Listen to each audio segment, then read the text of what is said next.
ये एक बहुत ही अजीब विरोधाभास है, जिस पर शायद हम सभी ने कभी ना कभी गौर किया होगा। मतलब जब शारीरिक थकान की बात आती है तो कारण बहुत स्पष्ट होता है। मान लीजिए किसी इंसान ने मैराथन दौड़ी है या दिन भर किसी निर्माण स्थल पर भारी वजन उठाया है। तो मांसपेशियों का दर्द और शरीर की थकावट पूरी तरह से समझ में आती है। हाँ बिल्कुल, वहाँ कारण और परिणाम बिल्कुल साफ होता है। लेकिन फिर एक दूसरी तरह की थकान होती है जो आज के आधुनिक कॉरपोरेट या रचनात्मक जीवन की सच्चाई है। मतलब शाम के 5 बज रहे हैं, कोई इंसान अपनी डेस्क की कुर्सी से इंच भर भी नहीं हिलाए, वातानुकूलित कमरे में बैठा है। लेकिन उसे ऐसा महसूस होता है जैसे उसके दिमाग ने ही कोई मैराथन दौड़ ली हो, है ना। वो पूरी तरह से थका हुआ और खाली महसूस करता है। एकदम सही। और इसमें सबसे निराशाजनक बात यह है कि जब वो इंसान मुड़कर अपने दिन को देखता है तो उसे एहसास होता है कि आज कोई भी बड़ा रणनीतिक या वास्तव में महत्वपूर्ण काम तो पूरा ही नहीं हुआ। ये एक बहुत ही सटीक अवलोकन है। मनोविज्ञान और संगठनात्मक व्यवहार की दुनिया में इसे हम व्यस्तता की थकान या इल्यूजन ऑफ प्रोडक्टिविटी कह सकते हैं। मतलब उत्पादकता का भ्रम। हाँ, ये एक ऐसा मनोवैज्ञानिक जाल है जहां लोगों को लगता है कि लगातार काम करना, कीबोर्ड पर उंगलियां चलाना और बस भागदौड़ करना ही काम है। लेकिन वास्तव में वो सिर्फ एक जगह पर गोल गोल घूम रहे होते हैं। ये गति तो है, लेकिन प्रगति नहीं है। गति है पर प्रगति नहीं है। बहुत खूब। और यही आज के हमारे इस गहन विश्लेषण का मुख्य विषय है। आज का हमारा मिशन है व्यस्त रहने और वास्तविक उत्पादकता के बीच के इस मनोवैज्ञानिक, जैविक और व्यवहारिक अंतर को पूरी गहराई से समझना। और ये समझना बहुत जरूरी है कि लोग आखिर इस जाल में फंसते कैसे हैं। बिल्कुल, हम यह जानने की कोशिश करेंगे कि इंसान अपने दिमाग के इस भारी मानसिक कचरे को कैसे साफ कर सकता है और इस अर्थहीन भागदौड़ से निकलकर ठोस सफलता की ओर कैसे बढ़ सकता है। और आज की इस चर्चा के लिए हमारे पास जानकारी का एक बहुत ही शानदार और अकादमिक रूप से प्रमाणित खजाना है। हम सिर्फ सतही बातें नहीं करेंगे, बल्कि इसके पीछे के असली विज्ञान को समझेंगे। हाँ, आज हमारे स्रोतों में मैसीकैम्पो और बामिस्टर का लक्ष्य प्राप्ति और कॉग्निटिव लोड यानी संज्ञानात्मक भार पर किया गया मनोवैज्ञानिक शोध शामिल है, जो कि बहुत ही दिलचस्प रिसर्च है। बिल्कुल है। और इसके साथ ही हमारे पास सुपर ह्यूमन ब्लॉक के डेटा संचालित निष्कर्ष और इम्पैक्ट एफर्ट मैट्रिक्स जैसी बेहतरीन एग्जीक्यूटिव लीडरशिप रणनीतियां भी हैं। और हाँ, हमें जेसन फ्राइड और डेविड हैंसन की प्रसिद्ध किताब रीवर्क को नहीं भूलना चाहिए। अरे हाँ, रीवर्क। उसके कुछ बेहद तीखे, स्पष्ट और पारंपरिक सोच को चुनौती देने वाले व्यावहारिक अंश भी हमारे पास हैं। ठीक है, आइए इसे समझते हैं। आखिर ये मेंटल क्लटर या दिमाग का भारीपन आता कहाँ से? वो कौन सी चीज है जो हमारे दिमाग की ऊर्जा को बिना कोई वास्तविक काम किए ही सोख लेती है? इस भारीपन की जड़ को समझने के लिए ना हमें मनोविज्ञान के एक बहुत ही पुराने लेकिन आज के समय में सबसे अधिक प्रासंगिक सिद्धांत को देखना होगा। इसे ज़ाइगार्निक इफेक्ट कहते हैं। ज़ाइगार्निक इफेक्ट? हाँ, ये सिद्धांत बताता है कि मानवीय मस्तिष्क की संरचना कुछ इस तरह से विकसित हुई है कि वो अधूरे कामों को बहुत ही आक्रामकता से याद रखता है। मतलब वो उन्हें भूलने नहीं देता। अच्छा, तो अगर हम इसे आज के तकनीकी युग के चश्मे से देखें, हाँ, तो क्या ये उस कंप्यूटर के वेब ब्राउजर की तरह है जिसके बैकग्राउंड में दर्जनों भारी टैब खुले हुए हैं? मतलब एक व्यक्ति स्क्रीन पर सिर्फ एक ही टैब देख रहा है, वो उसी पर काम करने की कोशिश कर रहा है, लेकिन बैकग्राउंड में चल रहे बाकी 20 टैब लगातार डेटा रिफ्रेश कर रहे हैं ना। हाँ, वो उसकी रैम खा रहे हैं और पूरे सिस्टम को धीमा कर रहे हैं, यहाँ तक कि बैटरी भी तेजी से खत्म हो रही है। क्या ये वैसी ही स्थिति है? ये तुलना इसके पीछे के तंत्र को बिल्कुल सही ढंग से समझाती है। ज़ाइगार्निक इफेक्ट मूल रूप से यही करता है। हमारा दिमाग उन कामों को छोड़ ही नहीं पाता जो अधूरे हैं या बीच में छूट गए हैं। मनोविज्ञान के शोध और डेटा बताते हैं कि एक औसत पेशेवर व्यक्ति के दिमाग में किसी भी समय लगभग 15 प्रोजेक्ट या लक्ष्य सक्रिय रूप से चल रहे होते हैं। बाप रे, 15 प्रोजेक्ट्स एक साथ! ये तो संज्ञानात्मक रूप से बहुत बड़ा बोझ है। और ये कोई बहुत बड़े व्यावसायिक प्रोजेक्ट भी हो सकते हैं और रोजमर्रा के छोटे काम भी, जैसे मुझे उस बिजली के बिल का भुगतान करना है या किराने का सामान लाना है। मतलब दिमाग हर छोटी बड़ी चीज को एक खुले टैब की तरह मान रहा है। बिल्कुल। और यहाँ सबसे दिलचस्प बात यह है कि मासिकैम्पो और बामिस्टर का शोध बहुत स्पष्ट रूप से दिखाता है कि ये अधूरे लक्ष्य सिर्फ शांत होकर हमारे अवचेतन मन में पीछे नहीं बैठे रहते। ये सक्रिय रूप से हमारी एकाग्रता पर हमला करते हैं। हमला करते वो कैसे? उनके शोध की स्टडी 1 में उन्होंने प्रतिभागियों को एक नॉवेल का एक हिस्सा पढ़ने और उसे समझने के लिए दिया, लेकिन उससे ठीक पहले प्रयोग के तौर पर कुछ प्रतिभागियों को उनके सबसे महत्वपूर्ण लेकिन अधूरे कामों के बारे में सोचने के लिए प्रेरित किया गया। अच्छा, तो जानबूझकर उनका ज़ाइगार्निक इफेक्ट ट्रिगर किया गया। हाँ, और परिणाम बहुत ही चौंकाने वाले थे। जिन लोगों के दिमाग में अधूरे काम सक्रिय कर दिए गए थे, उनका रीडिंग कॉम्प्रिहेंशन यानी पढ़कर समझने की क्षमता बुरी तरह गिर गई। उनके दिमाग में बार बार दखल देने वाले विचार आने लगे, जिन्हें मनोविज्ञान में इंट्रूसिव थॉट्स कहते हैं। इसका मतलब है कि उनकी आंखें पन्नों पर शब्दों को देख रही थी, लेकिन उनका वर्किंग मेमोरी यानी सक्रिय स्मृति का एक बड़ा हिस्सा उस काम को प्रोसेस कर ही नहीं रहा था। बिल्कुल सही। वे तकनीकी रूप से पढ़ रहे थे, लेकिन मानसिक रूप से वे शायद ये सोच रहे थे कि कल बॉस को क्या जवाब देना है या कार की सर्विसिंग कब करानी है। ठीक यही हो रहा था। हमारी वर्किंग मेमोरी एक बहुत ही छोटी मेज की तरह होती है। अगर उस मेज पर अधूरे कामों के कप और प्लेट रखे हुए हैं तो नए काम के लिए जगह ही नहीं बचती। और स्टडी 4 में तो ये तंत्र और भी स्पष्ट रूप से साबित हो गया। स्टडी 4 में क्या हुआ था? जब इन्हीं लोगों को एनाग्राम यानी शब्द पहेलियां सुलझाने को दी गईं, एक ऐसा काम जिसके लिए बहुत ही गहरी एकाग्रता और मानसिक कसरत की आवश्यकता होती है, तो उनका प्रदर्शन बेहद खराब रहा। अरे वाह! अधूरे कामों का बोझ उनके दिमाग की समस्या सुलझाने की क्षमता को पंगु बना रहा था। यह साबित करता है कि जब तक कोई काम अधूरा है, दिमाग उसे खतरे या चेतावनी की तरह बार बार सामने लाता रहता है। ये तो सच में एक चिंताजनक स्थिति है, क्योंकि इसका सीधा अर्थ यह है कि हम अनजाने में ही अपनी सबसे कीमती मानसिक ऊर्जा बर्बाद कर रहे हैं। लेकिन यहाँ एक व्यवहारिक समस्या खड़ी होती है। वो क्या? अगर हमारा दिमाग इन 15 खुले हुए बैकग्राउंड टैब्स की वजह से इतना धीमा हो रहा है, तो फिर हम इन्हें बंद कैसे करें? क्या शांति पाने के लिए हर काम को उसी वक्त तुरंत खत्म करना होगा? क्योंकि किसी भी इंसान के लिए व्यावहारिक रूप से 15 प्रोजेक्ट्स को एक ही दिन में खत्म करना तो असंभव है ना। हाँ, वो तो है। अगर समाधान हर काम को पूरा करना है, तो ये समाधान नहीं बल्कि एक और बड़ी समस्या है। मैं तो सोचकर ही थक रही हूँ। ये बहुत ही तार्किक निष्कर्ष है, और यहीं पर शोधकर्ताओं ने मानव मस्तिष्क का एक बहुत ही शानदार हैक या समाधान खोजा। आपको दिमाग के उस टैब को बंद करने के लिए काम को पूरी तरह खत्म करने की आवश्यकता नहीं है। सच में?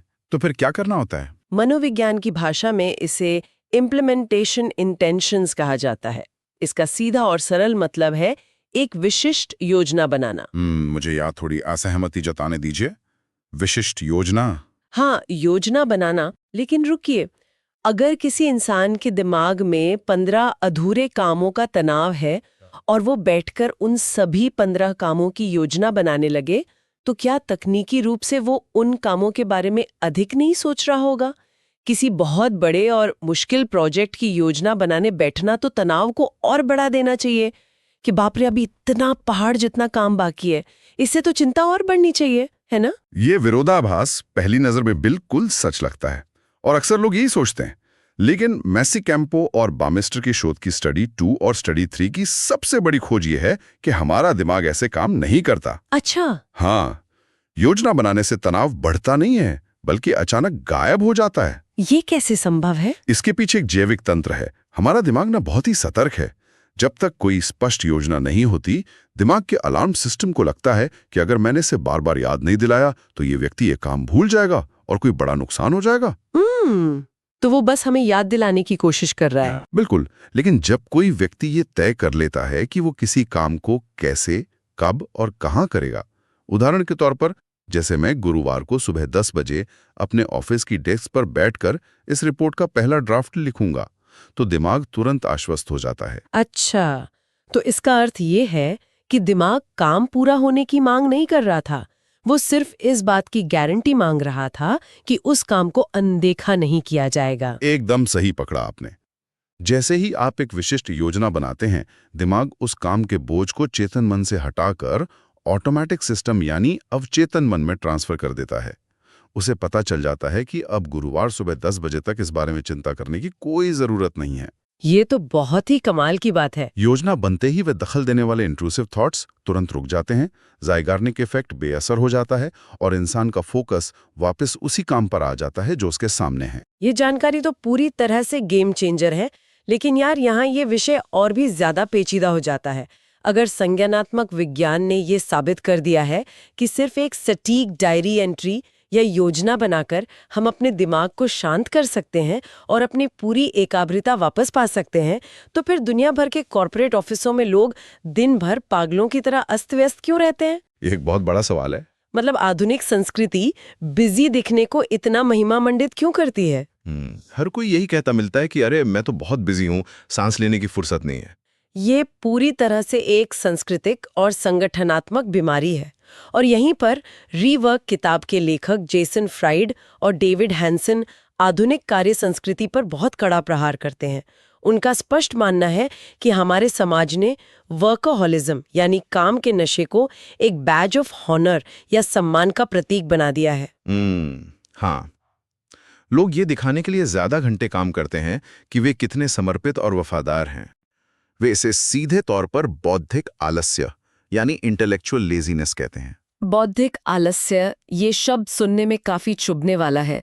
जो इंसान रात के 10 बजे तक ऑफिस में बैठकर काम कर रहा है, अपना वीकेंड या सप्ताहांत कुर्बान कर रहा है, उसे आलसी कहना शायद लोगों को बहुत अजीब और अनुचित लगे। अजीब लगता है, लेकिन अगर हम इसके तंत्र को गहराई से समझें तो ये पूरी तरह सच है। किसी भी जटिल समस्या को बुद्धिमानी, रचनात्मकता और कुशलता से सुलझाने का एक सुव्यवस्थित तरीका ढूंढने में बहुत गहरी मानसिक मेहनत लगती है। हाँ, सोचने में बहुत ऊर्जा खर्च होती है। इसके लिए सोचना पड़ता है, जो कि एक असहज प्रक्रिया है। इसके विपरीत बिना सोचे समझे सिर्फ काम के घंटे बढ़ाते जाना या किसी समस्या पर ब्रूट फोर्स यानी पाश्विक बल झोंक देना सबसे आसान विकल्प है। मतलब बिना दिशा के बस मेहनत करते जाना। बिल्कुल। लेखक इसे असुरक्षा की भावना से जोड़ते हैं। लोग इसलिए व्यस्त रहते हैं क्योंकि उन्हें डर लगता है कि अगर वे शांत बैठे रहे या सोच विचार करते हुए दिखे तो समाज या उनके बॉस सोचेंगे कि वे निकम्मे हैं। इसलिए वे समस्याओं को स्मार्ट तरीके से सुलझाने के बजाय बस अपनी ऊर्जा अंधाधुंध खर्च करते रहते हैं। ये एक बहुत ही गहरा मनोवैज्ञानिक विश्लेषण है।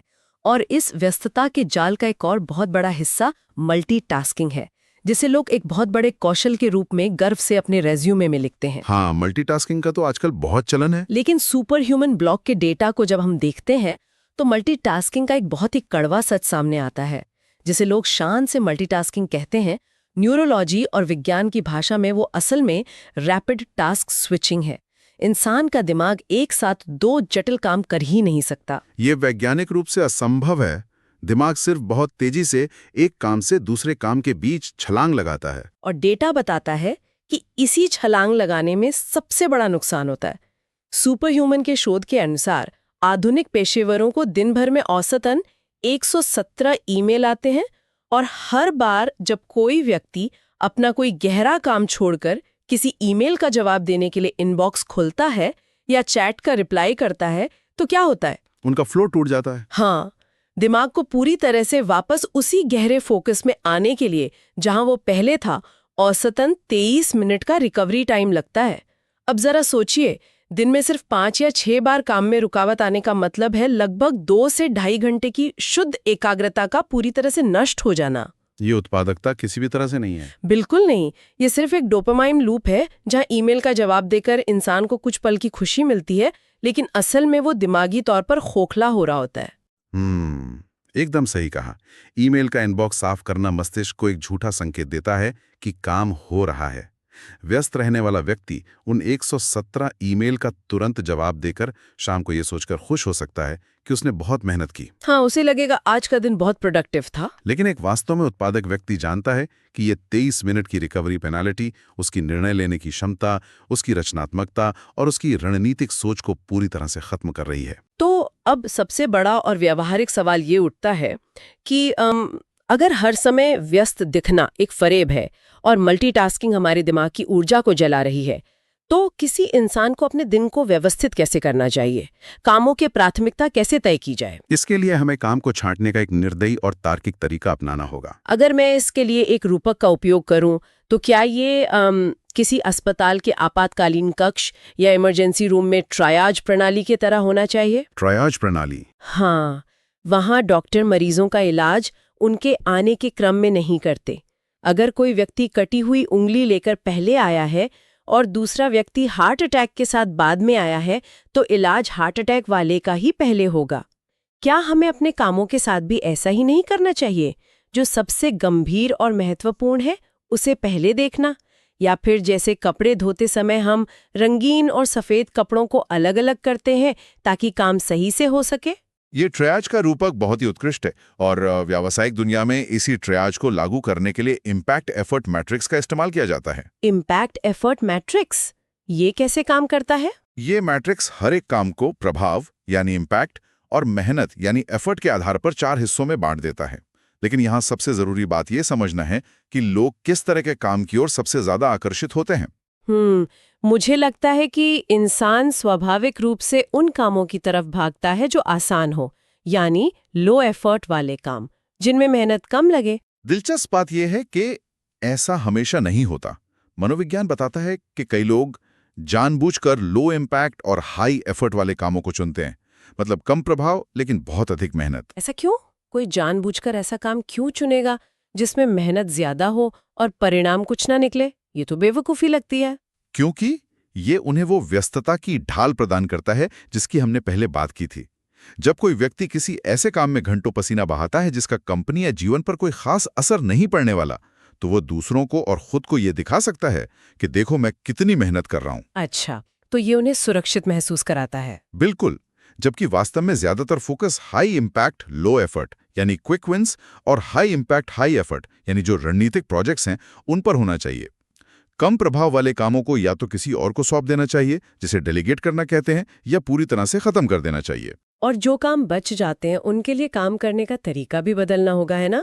सुपर ह्यूमन ब्लॉग एक बहुत ही प्रभावी प्रणाली का सुझाव देता है जिसे बैच प्रोसेसिंग कहते हैं। हाँ, बैच प्रोसेसिंग इस 23 मिनट के रिकवरी टाइम वाले नुकसान का सबसे बड़ा इलाज है। वो कैसे? इसके पीछे का विज्ञान यह है कि समान प्रकृति वाले छोटे छोटे कामों को एक साथ एक बैच या समूह में पूरा किया जाए। दिन भर हर 10 मिनट में अपना इनबॉक्स चेक करने के बजाय ये तय करना चाहिए कि दिन में सिर्फ 2 बार, मान लीजिए सुबह 11 बजे और शाम 4 बजे, सारे ईमेल एक साथ पढ़े जाएंगे और उनके जवाब दिए जाएंगे। लेकिन ये करना बहुत मुश्किल है। इनबॉक्स को अनदेखा करने में एक बहुत बड़ा मनोवैज्ञानिक घर्षण या फ्रिक्शन होता है। लोगों को लगता है कि अगर उन्होंने तुरंत जवाब नहीं दिया तो शायद दुनिया खत्म हो जाएगी या बॉस नाराज हो जाएगा। ये घर्षण वास्तविक है, मैं मानता हूं, लेकिन इसे पार करना ही सच्ची उत्पादकता की कीमत है। अगर हम इसे व्यापक परिप्रेक्ष्य से जोड़कर देखें तो जब बैच प्रोसेसिंग की जाती है तो इंसान के पास दिन में डीप वर्क यानी गहरे निर्बाध काम के लिए 2 से 3 घंटे का ब्लॉक बच जाते हैं, जो कि बहुत कीमती है। हाँ, और कोई भी बड़ी रणनीतिक या रचनात्मक सफलता इन निर्बाध ब्लॉक्स के बिना संभव नहीं है। अब हम एक बहुत ही दिलचस्प मोड़ पर पहुंच गए हैं। मान लीजिए किसी व्यक्ति ने सब कुछ सही किया है। उसने ज़ाइगार्निक इफेक्ट को मात देने के लिए एक विशिष्ट योजना बना ली है। इम्पैक्ट एफर्ट मैट्रिक्स का उपयोग करके उसने अपना ट्रायज कर लिया है और उसने बैच प्रोसेसिंग के जरिए अपने 2 घंटे का डीप वर्क ब्लॉक भी सुरक्षित कर लिया है। मतलब उसका रास्ता एकदम साफ है। हाँ, उसका रास्ता साफ है। फिर भी कई लोग उस खाली समय में बैठकर कुछ भी शुरू नहीं कर पाते। तो इस सब का असल मतलब क्या है? अब उन्हें एक्शन लेने से कौन रोक रहा है? जब सब कुछ व्यवस्थित हो जाता है तब जो चीज इंसान को रोकती है वो कोई बाहरी बाधा या ईमेल नहीं है, बल्कि उसका अपना मनोवैज्ञानिक जाल, परफेक्शनिज्म, यानी हर चीज को पूरी तरह से दोष रहित बनाने की चाहत। मैं समझ रही हूँ। मतलब वो सोचते हैं कि जब तक ये योजना या ये प्रोजेक्ट बिल्कुल 100% सही नहीं हो जाता, मैं इसे दुनिया को नहीं दिखाऊंगा। बिल्कुल, और यहीं पर डेव कम्युनिटी, जो कि सॉफ्टवेयर प्रोग्रामर्स का एक बहुत बड़ा वैश्विक मंच है, वहां का एक सिद्धांत बहुत काम आता है, done is better than perfect. यानी किसी काम के पूरी तरह से दोष रहित होने का इंतजार करने से कहीं बेहतर है कि उस काम को पहले पूरा किया जाए और उसे सामने लाया जाए। लेकिन मुझे यहाँ थोड़ा प्रतिवाद करने दीजिए। मतलब सॉफ्टवेयर में शायद कोई फीचर अधूरा लॉन्च किया जा सकता है और बाद में उसे अपडेट कर दिया जाएगा। हाँ, वो तो है। लेकिन क्या ये सिद्धांत हर जगह लागू होता है? मान लीजिए कोई व्यक्ति फाइनेंस में है या कोई उच्च जोखिम वाला काम कर रहा है। वहां कुछ भी अधूरा या खराब काम सामने लाना तो विनाशकारी हो सकता है। क्या वहां परफेक्शन की जरूरत नहीं है? ये बहुत ही महत्वपूर्ण सवाल है। देखिए, done is better than perfect का मतलब ये बिल्कुल नहीं है कि लापरवाही से खराब या खतरनाक काम को आगे बढ़ाया जाए। तो फिर इसका क्या मतलब है? इसका अर्थ एनालिसिस पैरालिसिस यानी अति विश्लेषण के कारण पैदा होने वाले गतिरोध को तोड़ना है। रीवा किताब भी इसे बहुत अच्छे से समझाती है। उनका मानना है कि परफेक्शन अक्सर एक बहाना होता है जो इंसान अपने डर को छुपाने के लिए इस्तेमाल करता है। कैसा डर? वे डरते हैं कि जब काम दुनिया के सामने जाएगा तो लोग उसकी आलोचना करेंगे, इसलिए वो उसे अपने पास ही रखकर उसे परफेक्ट बनाने का दिखावा करते रहते हैं। तो उपाय क्या है? ऐसे में किसी को क्या करना चाहिए? उपाय है आइटरेशन यानी क्रमिक सुधार। एक ऐसा उत्पाद या विचार तैयार करें जो बुनियादी रूप से मजबूत और काम करने योग्य हो। उसे लॉन्च करें या अपने सहकर्मियों के सामने रखें और फिर वास्तविक दुनिया के फीडबैक के आधार पर उसमें सुधार करें। दिमाग में बनी एक परफेक्ट योजना की कीमत असल दुनिया में उतारे गए एक काफी अच्छे काम से हमेशा कम होती है। इसका मतलब है कि प्रगति एक सीधी रेखा नहीं है, बल्कि एक चक्र है। ये पूरी चर्चा वाकई सोचने पर मजबूर कर देने वाली रही है। अगर हम इस पूरे विस्तृत विश्लेषण के निष्कर्षों को समेटें तो सबसे बड़ी सीख यही है कि सच्ची उत्पादकता का मतलब कभी भी डेस्क से बंधे रहना, लगातार 14 घंटे काम करना या हर एक ईमेल का उसी सेकंड जवाब देना नहीं होता। बिल्कुल नहीं। असली उत्पादकता का अर्थ है अपने दिमाग को ज़ाइगार्निक इफेक्ट के जाल से बाहर निकालना। इसका मतलब है स्पष्ट लक्ष्य तय करना और सबसे ज़रूरी बात, उन लक्ष्यों के लिए एक विशिष्ट योजना बनाना कि काम कब, कहां और कैसे होगा, ताकि मस्तिष्क उस भारी बोझ को ऑटोमेटिक सिस्टम पर छोड़ सके। सही कहा। और एक बार जब दिमाग शांत हो जाए तो अपनी ऊर्जा को मैट्रिक्स के अनुसार सही जगह पर लगाना और बैच प्रोसेसिंग के जरिए डीप वर्क को बचाना। और ये बात हमेशा याद रखनी चाहिए कि काम की गुणवत्ता मायने रखती है, मात्रा नहीं। जो लोग हर समय बहुत ज्यादा व्यस्त दिखते हैं वे अक्सर सबसे कम महत्वपूर्ण काम कर रहे होते हैं। ना कहना सीखना, अपनी प्राथमिकताओं की रक्षा के लिए कुछ मनोवैज्ञानिक घर्षण सहना और परफेक्शन के उस भ्रम को पीछे छोड़ के काम को डन यानी पूरा करने की आदत डालना, यही एक सच्चे और अत्यधिक उत्पादक इंसान की सबसे बड़ी ताकत है। बिल्कुल सही। अब हम अपनी इस गहन चर्चा के बिल्कुल अंत में पहुंच गए हैं और जाने से पहले एक नए और थोड़े अलग दृष्टिकोण पर विचार करते हैं। आज हम जिस बिजी वर्क या व्यस्त रखने वाले कामों जैसे ईमेल का जवाब देना, डेटा एंट्री करना या छोटी मोटी मीटिंग्स करना, इनके पीछे भाग रहे हैं, उन कृत्रिम बुद्धिमत्ता या एआई और ऑटोमेशन बहुत तेजी से उन सभी कामों को खत्म कर रहे हैं। हाँ, ये तो एक बहुत बड़ी सच्चाई है। भविष्य में एआई इन सभी लो इम्पैक्ट कामों को संभाल लेगा। तब किसी के पास छुपने के लिए ये मैं बहुत बिजी हूं वाली ढाल बचेगी नहीं। तब हमारे पास करने के लिए सिर्फ एक ही चीज बचेगी, डीप वर्क या गहरा और रणनीतिक काम, जिसके लिए असल में सोचना पड़ता है। ये सोचने वाली बात है कि क्या आज का ये आधुनिक इंसान जो लगातार व्यस्त रहने का आदी हो चुका है, मनोवैज्ञानिक रूप से उस भविष्य के लिए तैयार है जहां उसे सिर्फ सोचना होगा और परिणाम देने होंगे? ये एक बहुत ही डराने वाला लेकिन जरूरी सवाल है। बिल्कुल। क्या हम उस दिन का सामना कर पाएंगे जब हमारे पास बिजी रहने का कोई बहाना ही नहीं होगा? ये एक ऐसा सवाल है जो हमें अपनी आज की कार्यशैली पर दोबारा विचार करने के लिए मजबूर करता है।